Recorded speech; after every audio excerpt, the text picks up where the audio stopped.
BSc final के botany के lecture में हम जो टॉपिक हम लोग पढ़ रहे थे वो था विटामिन्स। हमने vitamin A, vitamin D, vitamin E, vitamin के और विटामिन बी कॉम्प्लेक्स पढ़े थे। B12 हैं, B3 हैं, B6 हैं। अब जो हम नेक्स्ट विटामिन पढ़ेंगे वो पढ़ेंगे विटामिन सी। बहुत इंपॉर्टेंट विटामिन है। तो बॉडी की जो रोग प्रतिरोधक क्षमता बढ़ाने के लिए जो विटामिन रिस्पॉन्सिबल होता है वो विटामिन सी होता है। इसको बॉक तथा किंग ने डिस्कवर किया और ये 1928 में इन्होंने डिस्कवर किया था। कॉमनली इसको एस्कॉर्बिक एसिड बोलते हैं। यह विटामिन ह्यूमंस में रोग प्रतिरोधक क्षमता को बढ़ाता है। इसका रोल पाउलिंग के अनुसार यह खांसी, जुखाम, कोल्ड को कंट्रोल करने में सहायक है। इसकी जो डिफिशियंसी सिम्टम्स जो हैं, इसकी कमी से जो होने वाले रोग दिखाई देते हैं वो दिखाई देते हैं। इसकी कमी से अनेकानेक बीमारियां होती हैं वैसे तो, लेकिन इसके जो विशेषकर जो मनुष्यों में इसकी कमी से जो रोग होता है उसका नाम है स्कर्वी रोग इससे होता है।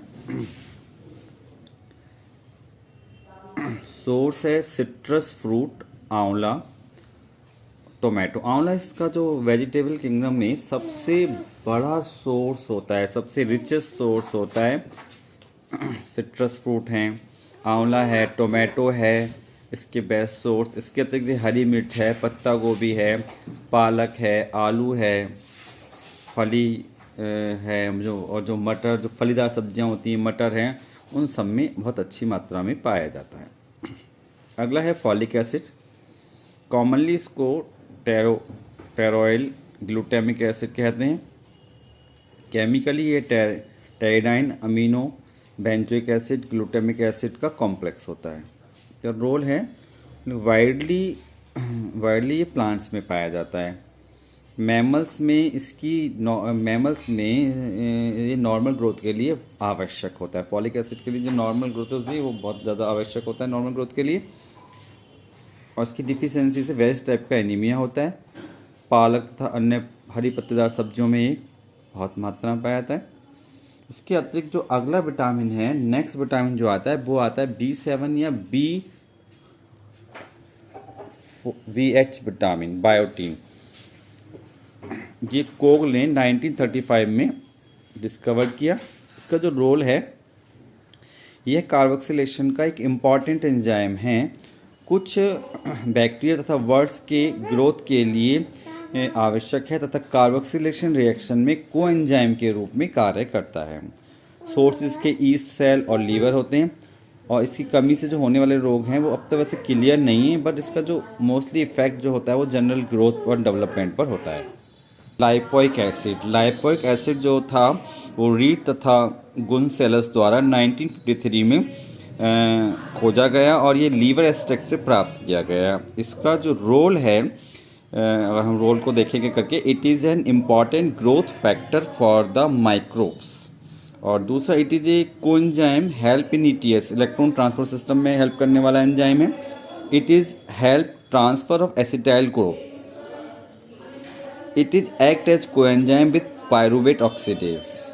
और वैसे इसके जो सोर्सेज हैं, सिम्टम्स हैं, वो सब मोस्टली फोलिक एसिड वाले ही हैं और इनका जो रोल था वो ये हो गया। इस प्रकार आज हम ये कंप्लीट हुआ, जो विटामिन्स वाला टॉपिक आज कंप्लीट होता है। विटामिन्स आज हमने डिटेल्स में पढ़े।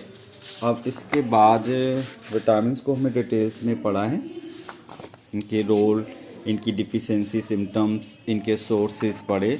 आज जो हम अगला टॉपिक पढ़ेंगे वो पढ़ेंगे hormones. Hormone is a chemical substance. Hormones एक केमिकल सब्सटेंस होते हैं जो कुछ स्पेशलाइज्ड ऑर्गन द्वारा माइन्यूट क्वांटिटी में बनते हैं और अपने सोर्स से अलग कुछ टिश्यू पर अपना फिजियोलॉजिकल और बायोलॉजिकल इफेक्ट डालते हैं। इनकी खास बात क्या होती है, जहाँ ये बनते हैं और उससे अलग साइड पर जाकर ये अपना इफेक्ट दिखाते हैं। कि mostly hormone producing organ ductless होते हैं, जिन्हें हम एंडोक्राइन ग्लैंड कहते हैं। मोस्टली जो हार्मोन प्रोड्यूसिंग ऑर्गन होते हैं वो डक्टलेस होते हैं, इसलिए हम एंडोक्राइन ग्लैंड्स कहते हैं। हार्मोन्स इन ग्लैंड के द्वारा बनकर ब्लड में मिक्स हो जाते हैं और टारगेट टिश्यू पर पहुंचा दिए जाते हैं। जहां बने वहां उसके बाद कहते हैं ये ब्लड में मिक्स हो गया। ब्लड में मिक्स होने के बाद जहां इनका काम होता है वहां ये पहुंचा दिए जाते हैं, जहां पर ये फिजियोलॉजिकल फंक्शन को स्टिमुलेट करते हैं। यद्यपि कुछ जो एंडोक्राइन सिक्रेशन हैं वो एक्टिविटी को इनहिबिट भी करते हैं। स्टिमुलेट करने के साथ ये कहते हैं कुछ एक्टिविटी को इनहिबिट भी कर देते हैं, जिन्हें चैलोन्स बोलते हैं, CHALONES, चैलोन्स भी कहते हैं, जो एक्टिविटी को इनहिबिट कर दें। इस प्रकार हमने ये एक जनरल हार्मोन्स की बात की। और पिछले क्लास में हमने जो फाइटो हार्मोन्स पढ़े थे, वो ग्रोथ रेगुलेटर्स होते हैं, ऑक्सिन, जिब्रेलिन, साइटोकाइनिन, वो हमने पिछले क्लास में के सिलेबस के अकॉर्डिंग उसको समझाया जा चुका है। अब बात करते हैं इनके मैकेनिज्म ऑफ एक्शन की, कि हार्मोन्स किस प्रकार से वर्क करते हैं।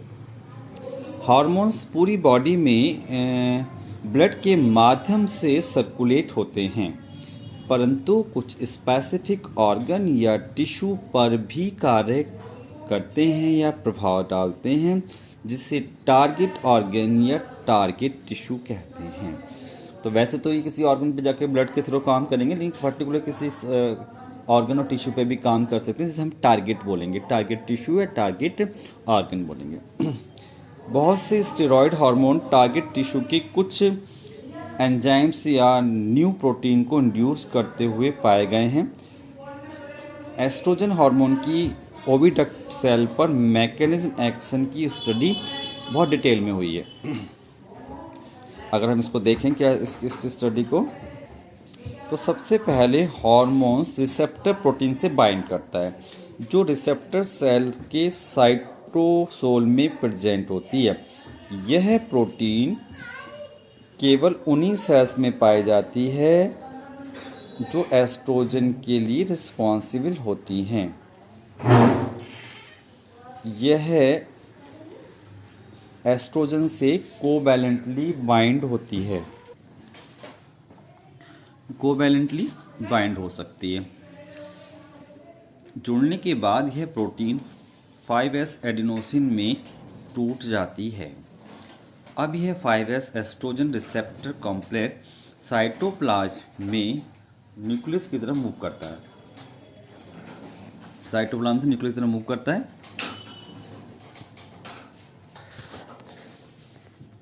रिसेप्टर कॉम्प्लेक्स साइटोप्लाज्म से न्यूक्लियस की तरफ मूव करता है, जहां यह डीएनए से बाइंड करके डीएनए डिपेंडेंट आरएनए की प्रेजेंस में एमआरएनए का निर्माण करता है। और ये जो नया आरएनए बनता है वो नई प्रोटीन का निर्माण करता है, न्यू प्रोटीन का निर्माण करता है। इसको डायग्रामेटिकली हम देखें, अगर इसका एस्ट्रोजन का टारगेट सेल पर यदि हम एक्टिवेशन जो इफेक्ट देखें, action of estrogen on target cell, तो इस प्रकार ये दिखाया गया है। ये जो है एस्ट्रोजन, जो बॉडी की जो सेल है, सेल के बाहर एस्ट्रोजन है, ये एस्ट्रोजन सेल के अंदर प्रवेश करती है। जब किसी सेल के अंदर प्रवेश करती है तो जो रिसेप्टर वहाँ प्रेजेंट होता है 5S, वो इससे जुड़ जाता है, इसको एक्सेप्ट कर लेता है, इससे कोवैलेंटली बाइंड हो जाता है और इस प्रकार एक कॉम्प्लेक्स बन जाता है जिसमें रिसेप्टर होगा और ये जो एस्ट्रोजन हार्मोन है वो होगा। फिर ये 5S में डिवाइड हो जाता है। इसके बाद ये जो 5X जो एस्ट्रोजन रिसेप्टर कॉम्प्लेक्स है, ये मूव करता है साइटोप्लाज्म से न्यूक्लियस के अंदर मूव करता है, और न्यूक्लियस के अंदर जो मूव करके न्यूक्लियस के अंदर इसमें जो डीएनए मिलते हैं, डीएनए से बाइंड हो जाता है और डीएनए को कुछ स्पेसिफिक एमआरएनए बनाने के लिए स्टिमुलेट करता है, क्योंकि जितनी भी एक्टिविटीज कंट्रोल होंगी वो प्रोटीन सिंथेसिस के माध्यम से होंगी। उसको स्टिमुलेट करा, डीएनए है, ये आरएनए है, इसको स्टिमुलेट किया और जो सेल के अंदर जो राइबोसोम हैं, अमीनो एसिड हैं, टीआरएनए हैं, सब मिलकर प्रोटीन सिंथेसिस करते हैं। प्रोटीन सिंथेसिस करके नई प्रोटीन बना लेते हैं। तो इस प्रकार हार्मोन्स का एस्ट्रोजन जो हार्मोन्स है उसका टारगेट सेल पर इफेक्ट हमने पढ़ा। ये किस प्रकार काम करती है कि सबसे पहले हार्मोन रिसेप्टर प्रोटीन से बाइंड करता है, रिसेप्टर सेल के साइटोसोल पर जाती है। ये प्रोटीन केवल उन्हीं सेल्स में पाई जाती है जो एस्ट्रोजन के लिए रिस्पॉन्सिबल होती हैं। यह एस्ट्रोजन से कोवेलेंटली बाइंड हो सकती हैं। हार्मोन से जुड़ने के बाद ये प्रोटीन 5s सेडिमेंट्स में टूट जाती है। 5s रिसेप्टर कॉम्प्लेक्स साइटोप्लाज्म से न्यूक्लियस की तरफ मूव करेगा और वहाँ जाकर डीएनए से बाइंड करेगा। डीएनए एमआरएनए की सिंथेसिस करेगा आरएनए पॉलीमरेज की प्रेजेंस में, और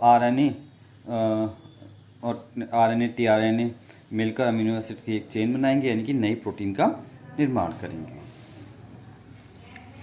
अब पढ़ते हैं हम activation of enzyme and involvement of CMP की कुछ activation of enzyme and involvement of CMP. कुछ एंजाइम्स हार्मोन्स की प्रेजेंस में एक्टिवेट होते हैं, जैसे ई सॉथरलैंड एंड टी डब्ल्यू रॉल 1960 ने ऑब्जर्व किया कि इस टाइप का एक्टिवेशन कुछ special Adin nucleotide 35 cyclic MP द्वारा होता है। यह मॉलिक्यूल को सेकेंडरी मैसेंजर कहते हैं, जबकि हार्मोन अपने आप में प्रेजेंट मैसेंजर होता है। हार्मोन अपने आप में फर्स्ट मैसेंजर होता है। हार्मोन रिसेप्टर सेल में पहुंचने के बाद मेम्ब्रेन से बाउंड कर एंजाइम को एक्टिवेट कर देता है। एक्टिविटी एडिनाइल साइक्लेजेस एंजाइम एटीपी के एएमपी में कन्वर्जन को कैटालाइज करता है तथा कैटालाइज एएमपी कुछ रेट लिमिटिंग एंजाइम को फॉस्फोराइलेशन द्वारा एक्टिवेट करता है, जिससे टिश्यू की मेटाबॉलिक रेट चेंज हो जाती है तथा डिजायर्ड फिजियोलॉजिकल इफेक्ट प्राप्त होता है। तो the activation of enzyme cyclic AMP does not occur in all the cases. However, cyclic AMP is also known to affect the permeability of membrane and the synthesis of certain proteins involved in the transport. हम जो diagrammatically CMP का हम action देखें hormone का, तो इस प्रकार से है। देखिए, एंडोक्राइन ग्लैंड से रिलीज हुआ हार्मोन जो फर्स्ट मैसेंजर कहलाता है। ब्लड पेम्ब्रम बेटा दूसरे उस वाले गेट से उधर से आजा, खोल के हॉल वाले से।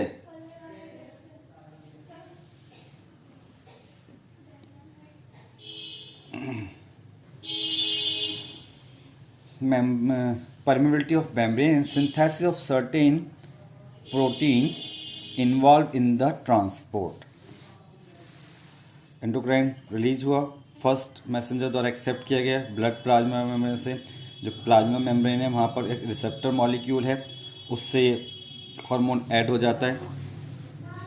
एटीपी एपीपी और एएमपी में टूट जाता है नॉर्मल फॉस्फेट, और फॉस्फोडाइस्टेज एमजी की प्रेजेंस में एक्टिवेशन होता है। एक्टिवेशन जो एंजाइम है वो पर्टिकुलर जो टारगेट सेल है उस पर अपना कोई फिजियोलॉजिकल इफेक्ट दिखाता है।